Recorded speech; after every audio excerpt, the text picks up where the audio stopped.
Sometimes a lot of youngsters face a dilemma of whether they should continue in their jobs or opt for their family business.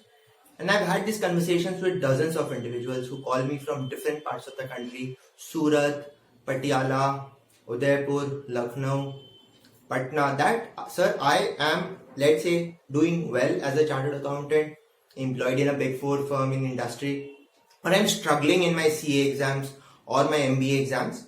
But then I feel that if I join my family's business, there's a lot of stigma that is attached to joining my family's business.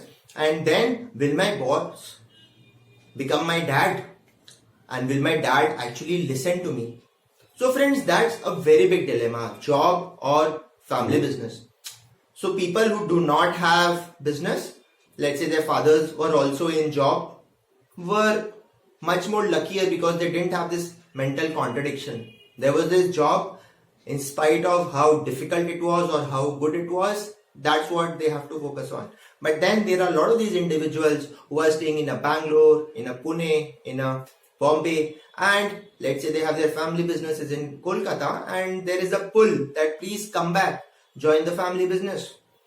You've had enough of this corporate exposure, but then they feel that if I join my family business, maybe I'm not doing the right thing. So then what exactly are the dimensions that one must think on? So the first thing which I really realized after watching a video on this by the Aasan Hai Guru, Sandeep Maheshwari, which I incidentally got 4 million views, probably how many times? I think it's 2000 times the kind of views which I get, because I hardly get 1000 to 2000 views, no matter how much I try. One of the very interesting comments that I saw on that video was, job is equal to joining others' business. So essentially, since you are risk averse, you are working at a percentage of the market value of your work. So for example, if I am doing, let's say, marketing job in an organization and I'm earning a salary of 25 lakhs per annum, if I were to actually independently assess that market value of the work which I am doing, let's say I'm selling an annual top line of 200 crores in my region, I might actually find that, this market value could be in a few crores, but I am only getting 25 lakhs per annum. But yet I am getting this 25 lakhs per annum in a very regular fashion. In spite of the ups and downs of the employer's business, I get this monthly salary, and that kind of becomes a huge addiction. Globally, family-owned businesses are what drive the economy, be it a Walmart, be a Mars. And in India also, there are 111 companies which are family-owned with a market capitalization of $839 billion. China also has got 159 firms with a market cap of $1.4 trillion. So this is a very interesting report by Credit Suisse on Family 1000 in 2018. Seems to suggest that family business is there to stay no matter what you do.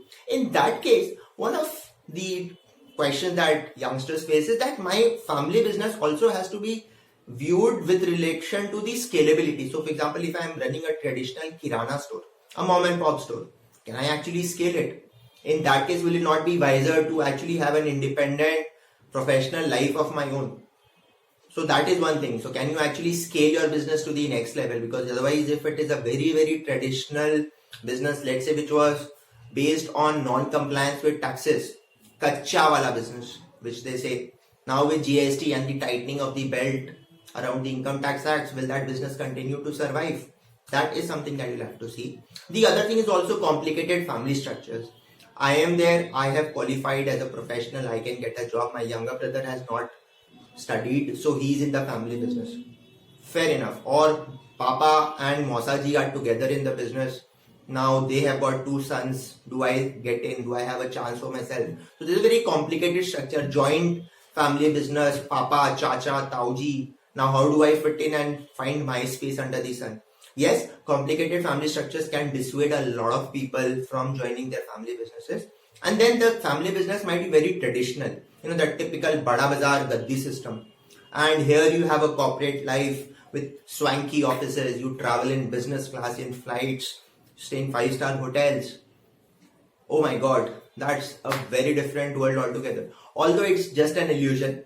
trust me, because at the end of the day, how much you earn is what matters. And if you were to look at conventional wisdom of our fathers and grandfathers, they would say that, typically your own family business, chal jaye dukandari to kya karegi tehsildari.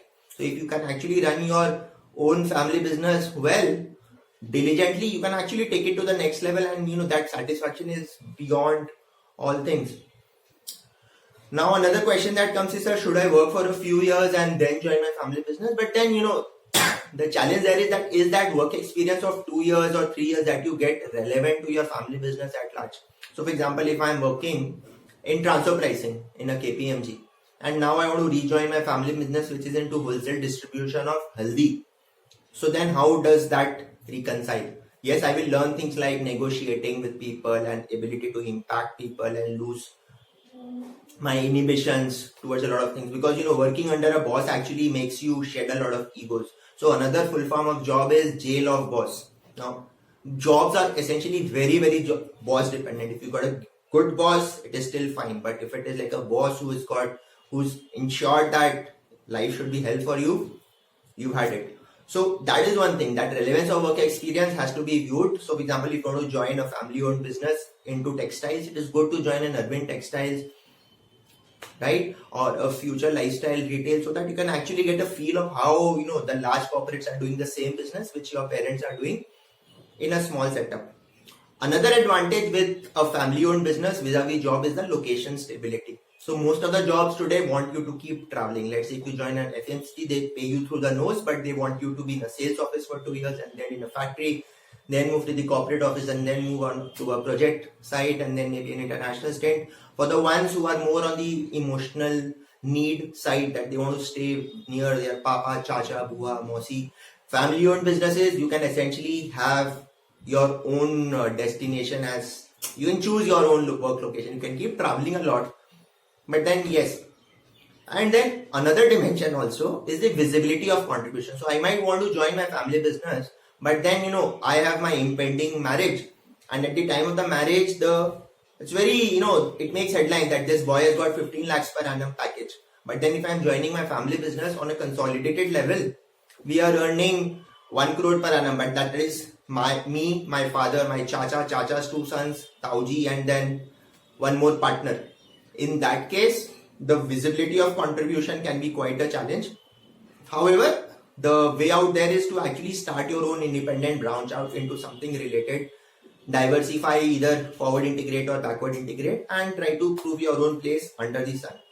And then the scale of thought. So job, typically you will have to follow the path that is shown by the hierarchy. You have to be a horse with blinders on. Generally, entrepreneurship within a job becomes difficult. So nowadays, this concept of entrepreneurs in residence is becoming quite acceptable. So people want their subordinates, to think and act like if it were their own business, but somehow it doesn't happen in a hierarchical structure. You have to follow instructions.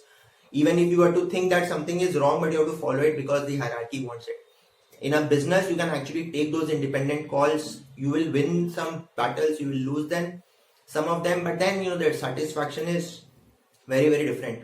I think eventually there is no clear-cut answer to this, whether it is a job or a family business, a lot of things, because nowadays jobs also pay a lot. So instantly, let's say in 15 years time, you become a director or a partner in a big 4 firm, or you are into a good FMCG or investment banking firm, you can actually start earning a crore plus kind of a salary, which might be difficult in your traditional business.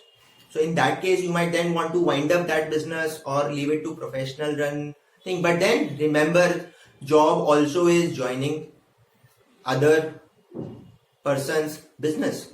So if you have that entrepreneurial ability in your DNA that you can actually earn 1 crore rupees for someone else and then take a 70 lakh salary, then why not earn that entire 1 crore rupees for yourself? You will say, yes, the brand will make a difference.